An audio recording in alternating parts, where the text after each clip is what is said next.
and welcome to Your Hometown Solutions. I'm your host, Jean Newell, and we'll be discussing everything real estate from foreclosures to Feng Shui.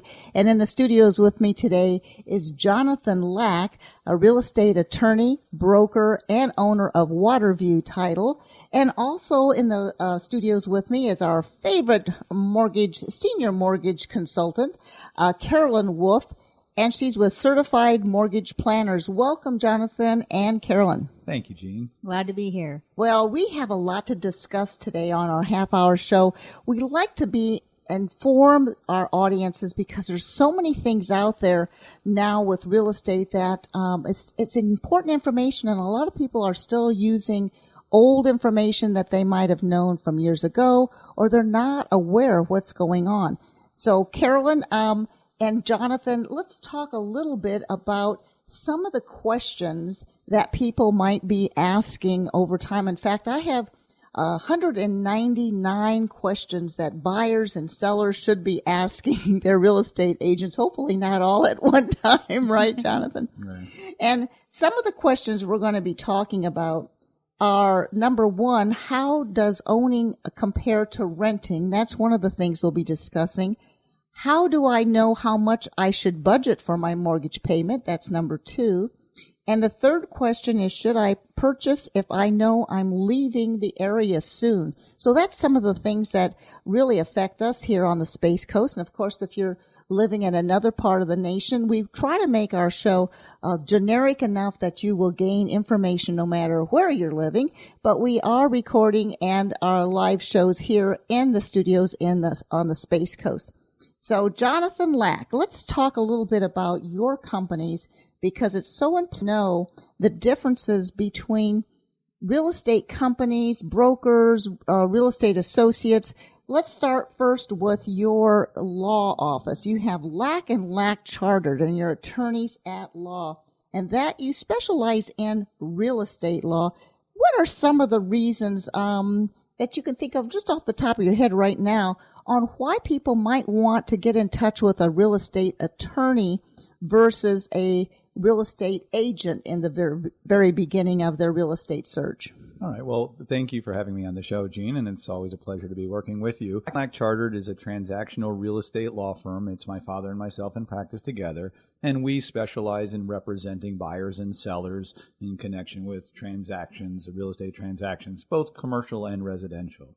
I am also the broker owner of Waterview Realty Services, and that's consists of real estate agents who help buyers and sellers to find properties and to sell properties, put buyers and sellers together. And lastly, I have Waterview Title Services, which is the hub of any closing transaction. The title company is the organization that closes the loan. It brings the buyers and sellers and lenders together, prepares the paperwork, and handles the closing. You would want a real estate attorney to review your contracts and to make sure that your rights and obligations are being protected and you're doing what you're supposed to. When buying a property or when selling it is typically the biggest transaction you're going to make, and you want to make sure that everything goes smoothly.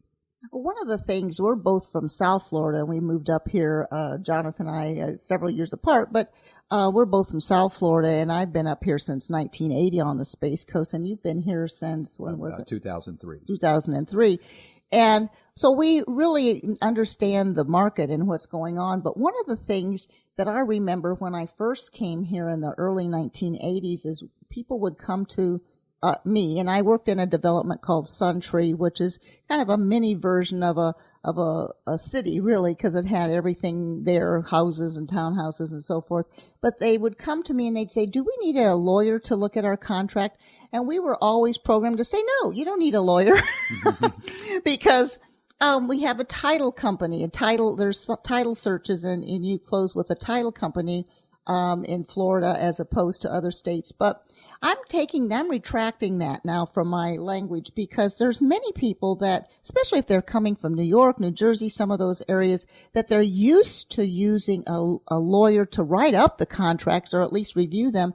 And the lawyer really plays an important part of the transaction, as opposed to now in Florida, a lot of real estate agents are using the standard FAR bar contract, and that's was designed and that was created by lawyers. So it's not just something real estate agents came up with. This is a contract that the attorneys came up with. But the point is, if you're comfortable and you're used to having an attorney, why not? If it gives you peace of mind and you're used to that already, have an attorney take a look at your contract, whether you're the seller or you're the buyer, even though you have representation from a real estate agent. So there's still those people that feel more comfortable using an attorney. Well, Jean, you said something right then, which is exactly the point, and it's representation. An attorney is going to be an advocate for their client. An attorney is only going to represent one party, the buyer or the seller.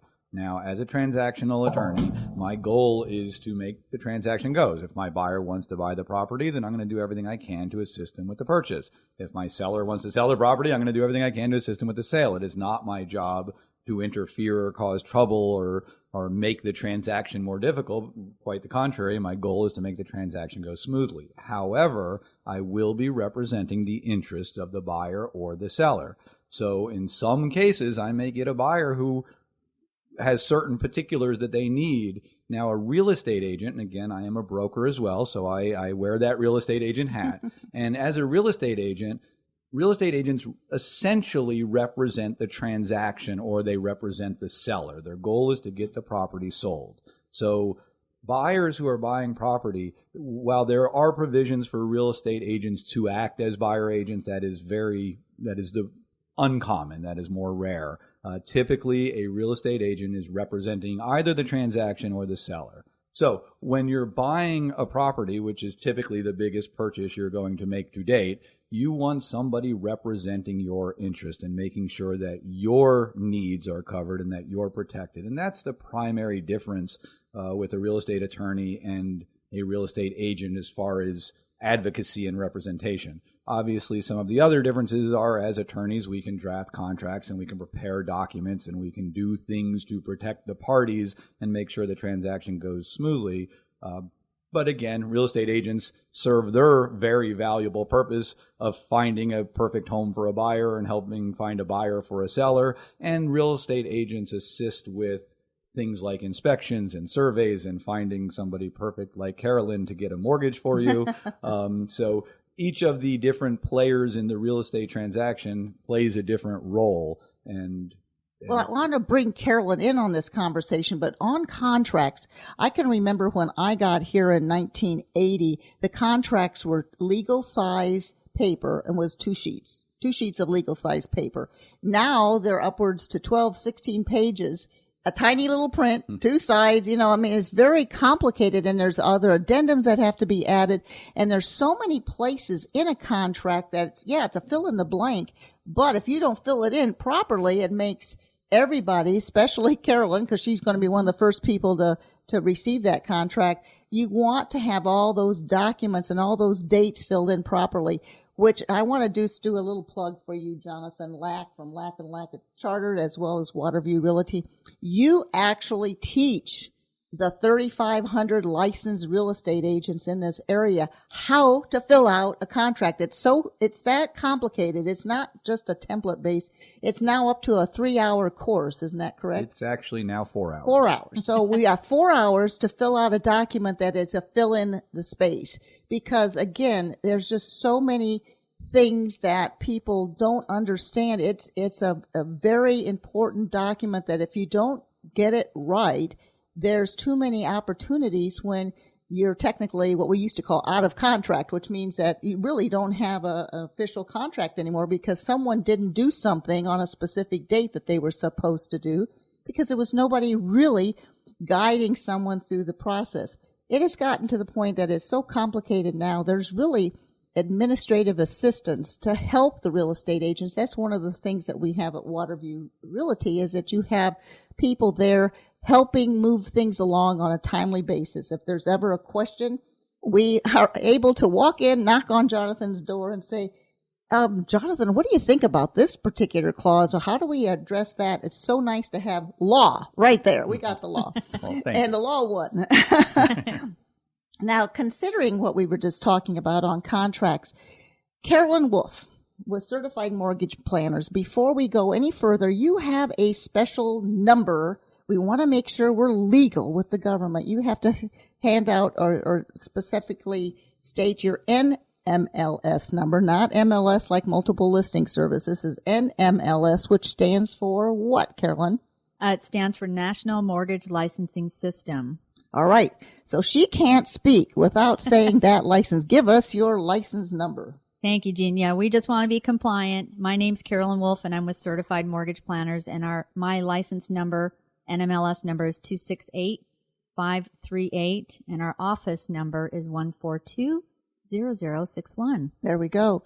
They can also reach you by a website or email. Absolutely. We have a website. It's www.floridalendingpro.com, and our phone number is 321-795-9103. Oh, that's great. And before we forget, why don't Jonathan, give out your best contact information, and they can, whatever they need you for, whether it's lawyer, title company, or a broker. Thank you. The best way to reach me is typically through the law office, Lack & Lack Chartered, and the phone number there is area code 321-953-5115. We're also on the web at www.lacklaw.com. That's LACKLAW.com. And I can be reached by email at johnlack@lacklaw.com, which is spelled JONLACK at LACKLAW.com. We have to come up with, we're working on a slogan for you. Like, if you lack knowledge in real estate, call Jonathan, because it's Jonathan Lack. So it's a little play on words. So LACK right here. We're going to come up with some great slogan. But bottom line, we have so many things to talk about, and there could be hours of air time on talking. But we want to every week come up with a couple things that we really get into, so it might help you if you're out there thinking about buying or selling, as far as what you need to do. And by the way, I'll put in a little plug for our website at yourhometownsolutions with an S.com. There you can get some great ideas on whether you should buy or whether you should sell, because sometimes, depending on your age, I like to work with boomers and seniors. You're thinking about buying or selling, but you just don't know what you want to do. And so sometimes it's nice just to sit down with someone or even on the phone and talk through what your future looks like as far as what you have in mind, because sometimes you're better off staying put and just remodeling, and other times you have a lot of options. And in weeks to come, Carolyn's going to be explaining some of the ways, especially if you're over 62, how you can do a lot of things with the equity you already have in your home, or for new homes that you're purchasing that you may not be able to qualify for a specific loan under the regular guidelines. So that being said, we talked about the three questions we were going to talk about. How does owning compare with renting? How do I know how much I can budget for a mortgage payment? And should I purchase if I know I'm leaving? Let's touch a little bit on that. We have a couple samples we were working on the other night, Carolyn and I. Let's talk about give an example of a home, if it was to, how much it's worth, if you were going to sell it, and then if you were going to rent it, and the variations on that theme. Thank you, Jean. Yes, I think we also were touching base on some people out there who are trying to decide whether to rent versus buy scenario, because in today's market, as you were explaining to me and coming to me, it's gotten awful hard for people to find homes to rent. It's unbelievable. I don't know what happened in the last 6 months, but rents have jumped sky high. And I think it's telling us what the real estate market is doing as a whole.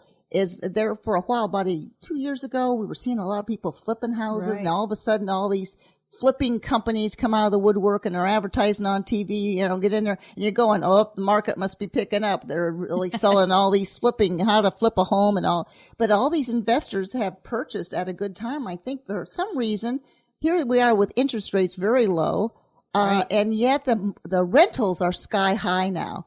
Exactly. I was looking for something for a friend of mine the other day, and what was renting for $850 just about 9 months ago is now $1,250. I'm going, what happened? Right. Did we run out of rentals? So go ahead and explain the rental versus a